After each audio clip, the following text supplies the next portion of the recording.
Hello everyone! I am giving away a booster box of Sisters of the Rose for free. The link to enter the giveaway is down below in the description. The giveaway ends on January 31st.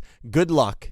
Hello everyone, it's Dylan from Yu-Gi-Oh! Everything, and welcome back to another Yu-Gi-Oh! VRains episode review. This time we will be reviewing episode 87 of Yu-Gi-Oh! VRains, the finale of the two-part duel between Spectre and Lightning. Generally speaking, what did I think of this episode? I really liked it. The animation, let's just start there, was incredible. I mean, no Gilbo outdid himself. We all know he is a top-notch animator, an incredible animator that this team is fortunate to have, and he always delivers. We knew it was going to be a great, aesthetically pleasing episode, but my goodness, I felt like every single shot of not only Spectre, but of Playmaker, of Revolver, were so intricately drawn. It was just an incredibly animated episode. Maybe the best animation we have seen from VRains thus far.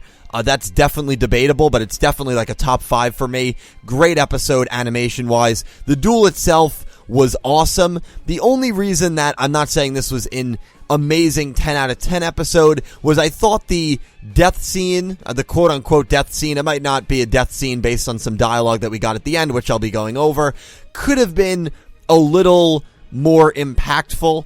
I felt like the Blood Shepherd death was a little iffy. I don't know. I think, honestly, after the whole Earth tribute that they gave to him, a character that we really didn't know too much about, I was expecting similarly impactful scenes when characters were meeting their ends, especially characters that we've been with longer. We were with Blood Shepherd longer than we were with Earth. We were with Spectre way longer than we were with any of those characters. Now, we did get Revolver shouting Spectre, which was a good touch. It was good to see him showing some sort of emotion and concern in terms of emotion for his only friend in this fight, really.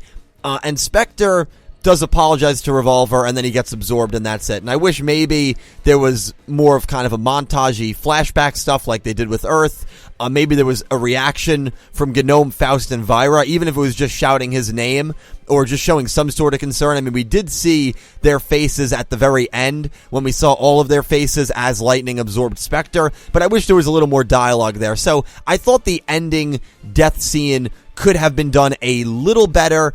But besides that, this episode, I did not have any issues with it, and even with that in mind, it didn't ruin the episode for me in any way. I still thought it was a very enjoyable episode. The duel itself, one of the better duels of Season 2, in my opinion. Obviously, last week, Lightning hit the extra link, Spectre reversed it, and then in this episode, what does Spectre do? He literally does an extra link reversal, which is what they said in the preview. Probably should have been able to guess that Spectre was going to do his own extra link. He hits an extra link, and he gets his entire, I forget what Revolver called it, like extra link full board, where he had his entire, every monster zone on his side of the board completely filled, not just the extra link part. So Spectre really went all out and just was incredible in this episode. The maniacal laughter after he hit this board, and honestly, it kind of conveys when you are playing Yu-Gi-Oh! How you feel when you create an amazing board. I know when I make an amazing board in like Yugioh Pro or in real life, like I don't want to obviously maniacally laugh and blush and, you know, praise myself or anything, but I feel really good. That's probably when you feel the best as a duelist, if not, you know, during the winning move. But when you create a really good board and you make amazing combos and the cards just flow perfectly from your hand, it's one of the best feelings you can have as a duelist. And that's exactly what Spectre is conveying, you know, a little more maniacally and more unhinged than most players would, but that's the kind of character that Spectre is, so I thought that was beautifully done. The blushing when he was a little strange, but then again, the guy cried literal blue tears when he dueled Blue, and that's what I love about him. He's so over the top, and he's such a good character. I wish there was just more focus on it. I mean, maybe it would be like overdone if he dueled more often and there was more focus on him, and after a while we'd be like, all right, it's getting old now, it's getting repetitive. Maybe that's the reason they spare Spectre for these duels every now and then, every so often, because they know when he plays, it's a treat to watch him, and the fans absolutely love him. And even if you hate him and get creeped out by him, that's genuinely what his character is supposed to make you do. There were times where if you didn't know the context of what was going on, you would think during this duel that Spectre was the villain. And in a way, I mean, he is the villain. Even I says to Playmaker at one point, I want both of these to lose, both of these characters to lose. I obviously can't get greedy, so I'm going to root for Spectre. But I knows, as well as I'm sure Playmaker, as well as everyone else, that even if Spectre wins this, they're going to have to defeat Spectre at some point, and Spectre is still on the unhinged, crazy side of things. So his character in this episode was an absolute treat to watch. And then, man, Lightning, you can see that Spectre, I said it last week, Spectre always tries to beat his opponents through the mind before he beats them on the field. He tries to get in their heads. He tries to rile them up and anger them because, I said it last week in the review, when you're angry, you can't think with a clear head, and so he's hoping that there's going to be some maybe mistake in terms of dueling, and we finally see that everything Spectre does really bothers Lightning. Even I says that he's never seen Lightning this angry and this upset. And Lightning has such a, superiority and almost like a god complex, because when he takes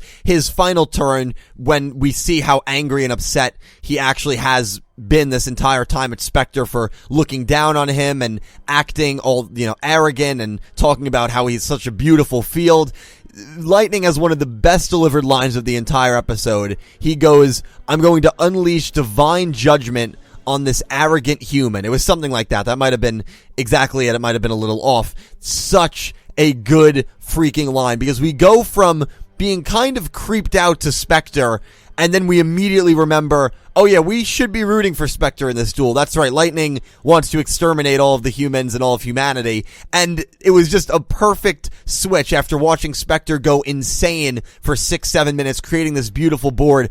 And my goodness, Lightning was prepared for everything. He says to Spectre, "You didn't think that I would know that you would try to steal my judgment arrows?" And once he says that, that's when Spectre starts to turn in terms of facial expressions and even confidence. You can see he kind of is a little shaken by Lightning seeming so confident and okay that Spectre was able to take judgment arrows. Lightning plays a spell, I forget what it is, but it destroys the quote-unquote mother tree that Spectre has, and then he ends up using a combo with his new Link 4 Armatus monster with another monster on the field that allows him to negate 4 effect cards that Spectre has on his field. So he negates the card that was protecting judgment arrows. He negates, I believe he negated judgment arrows and 2 monsters that Spectre had, or maybe another spell that, it was 3 spells and 1 monster that Spectre had on his field. Great combo by Lightning. He's able to return judgment arrows to his hand, and because of that, all the monsters that are linked to judgment arrows gets destroyed. So Spectre loses 3 of his monsters. He lost his mother tree. All of his effects are pretty much gone now, and just in an instant, his field is completely obliterated by Lightning's combo. It's very similar to what Lightning did to Blood Shepherd, not by destroying everything, but just in one move, just obliterating Blood Shepherd's chances of winning, and that's almost exactly what he does here to Spectre. Just in one big blow, just delivers a huge punch right in the gut of his opponent. Lightning then attacks with his Link 4 elephant. I can't remember the name of it, so I'm just going to refer to it as a Link 4 elephant with the dude riding on top of it, which was honestly really cool, and it made sense for, his deck archetype. Because he has judgment arrows back on his field, the elephant's attacks get doubled, so the elephant's attack points get doubled to 6,000. Spectre's tree, which I believe he attacks, has no Dreonome he attacks. He has no attack points whatsoever, so he takes 6,000 points of damage. It's over for Spectre. Spectre is destroyed. Once again, the tree goes up in flames. Symbolic there, because that's the only other loss he's suffered on the show was against Playmaker, and that's exactly what happened. The tree went up in flames, and he kind of, quote-unquote, was absorbed into the Tower of Hanoi, died, quote-unquote, when the tree fell on him. As it was burning, as he said, mother, and it wasn't as dramatic as that scene, but Spectre does get thrown back. We have Revolver yell for him, and here's a very interesting line, probably the most interesting line from the entire episode. Lightning absorbs Spectre, and Jin starts to seemingly crush the ball of light that Spectre's in. Assumingly, if he does that, Spectre would be permanently killed off, and Lightning goes, hold on, even the weak have their uses. And they leave. So Spectre is defeated, and we see Windy laughing maniacally about who his next opponent is, and it's going to be Soulburner. I'll be talking about the next episode summaries in a video either tomorrow or Friday, so be on the lookout for that. Not going to talk about it in this review, obviously. I don't like to give spoilery stuff in this review, but we know based on the preview that Soulburner will be dueling Windy, which kind of surprised me. I thought we were going to go right into Windy versus Revolver if Windy was going to duel, but I'll talk more about that in the spoiler summary stuff tomorrow or Friday. The big line of interest to me was Lightning saying even the weak have their uses and Spares destroying Spectre permanently. We know that this group is capable of some sort of brainwashing technology. We've seen it with Bowman to a degree, where they can get Bowman to almost believe whatever he wants to believe about Haru being his brother, about him being the real playmaker. We've seen it with Jin. Jin is just a lifeless corpse, basically, walking around, doing whatever Lightning wants him to do. Team Evil Ignis seems very small, doesn't it? It seems like there's just Lightning, Windy, and Bowman. But you forget about two wild cards now, and that is Blood Shepherd and Spectre.